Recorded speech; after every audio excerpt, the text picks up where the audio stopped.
जय जगन्नाथ। मु प्रमोद कुमार महांत तितिक्षा welfare foundation रो Keonjhar district development manager भाव में कार्यरत अच्छी। आम फाउंडेशन विभिन्न प्रकार समाज सेवा करने सहित गरीब लोक मान साहाय्य सहयोग प्रदान करुच्छी। यही सब कार्य करने फाउंडेशन केन्दुझर एवं मयूरभंज जिलार प्रत्येक ब्लॉक रो प्रत्येक पंचायत रे स्टाफ नियुक्ति प्रक्रिया जारी रखी। सर्वमोट 4टी पोस्ट रही बीडीएम, एबीडीएम, पीडीएम और गोटे पीआरओ। तो बीडीएम पोस्ट हूँ ब्लॉक डेवलपमेंट मैनेजर जी कि ब्लॉक रो दायित्व को बुझो। तापर प्रत्येक 6टा पंचायत रे जड़े एबीडीएम रोचंती असिस्टेंट ब्लॉक डेवलपमेंट मैनेजर। तापर प्रत्येक पंचायत रे जड़े पीडीएम रोचंती पंचायत डेवलपमेंट मैनेजर।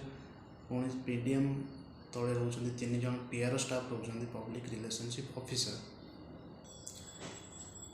एबे जानिबा सैलरी तो कौ पोस्ट रे केते सैलरी रही। तो फास्ट आम बीडीएम पोस्ट रही। बीडीएम पोस्ट सैलरी रोचे 50,000 टंका। तापर एबीडीएम पोस्ट सैलरी रोचे 30,000 टंका।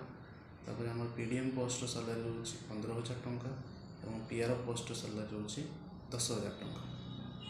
जो माने भी आम फाउंडेशन सहित काम करने इंटरेस्टेड अच्छा तोड़े स्क्रीन आसुवा नंबर जोगाजोग करूँ एवं ए वीडियो को निजर सांगसाथी मानू शेयर करूँ। फास्ट टाइम जदि मो चैनल को आसछंती ताले चैनल को सब्सक्राइब करूँ और बेल घंटी को दबाई दिंतु। धन्यवाद। जय जगन्नाथ।